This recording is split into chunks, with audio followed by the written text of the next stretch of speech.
Olá, meu nome é Rafael Moreno, sou médico psiquiatra e vou falar com vocês agora sobre fatores de risco para o comportamento suicida.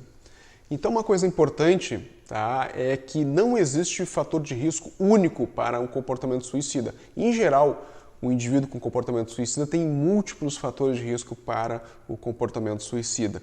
Então, esqueça essa ideia de que a pessoa se matou ou tentou suicídio porque aconteceu aquilo com ela, porque aconteceu aquilo com ela. Em geral, são vários fatores de risco no mesmo paciente.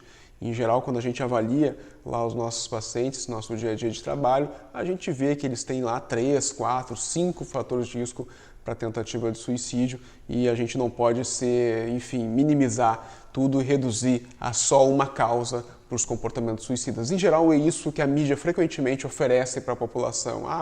Tentou suicídio porque perdeu o emprego, porque acabou com a namorada. Não, a maioria das pessoas, frente a uma crise vital ou um estressor, não tenta suicídio, não apresenta comportamento suicida. Em geral, as pessoas, frente a uma crise, que fazem algum tipo de comportamento suicida, elas tinham fatores de risco prévios.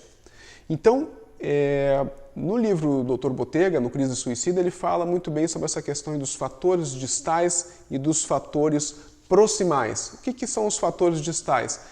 Em geral, a história de vida desse paciente e também as questões dos fatores genéticos que ele tem. Vocês sabem que metade do comportamento suicida ele tem um fundo genético. Nós já temos bastante estudos mostrando genes associados com o comportamento suicida.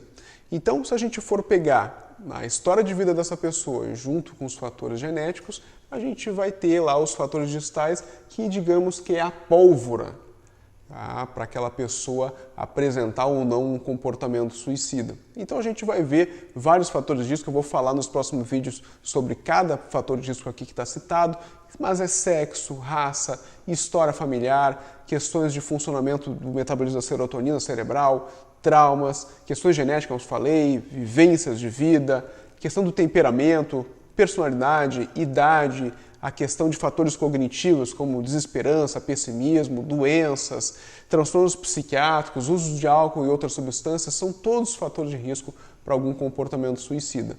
Então, isso que eu falei para vocês, é a pólvora. E quando é que essa pólvora explode? Quando, em geral, acontece algum evento estressor.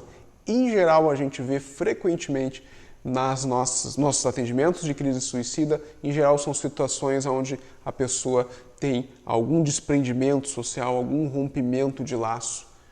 Então, por exemplo, término de relacionamento, término de algum emprego, as questões também de aprovação social. Então, em geral, tem algum estressor social. Tá? Nem sempre vai ter, obviamente, cada caso é um caso, mas esses estressores fazem com que a pólvora seja acendida. Digamos que esses fatores proximais são essas perdas recentes, elas são, no caso, o fósforo para acender aquela pólvora e explodir num comportamento suicida. Então, nos próximos vídeos eu vou falar sobre cada fator de risco, vários fatores de risco, e a importância de a gente estar ligado nesse fator de risco quando a gente vê um paciente na nossa frente, vê um indivíduo, da gente perguntar sobre esses fatores de risco e não deixar passar nenhum deles despercebido para a gente estar em cima de todos.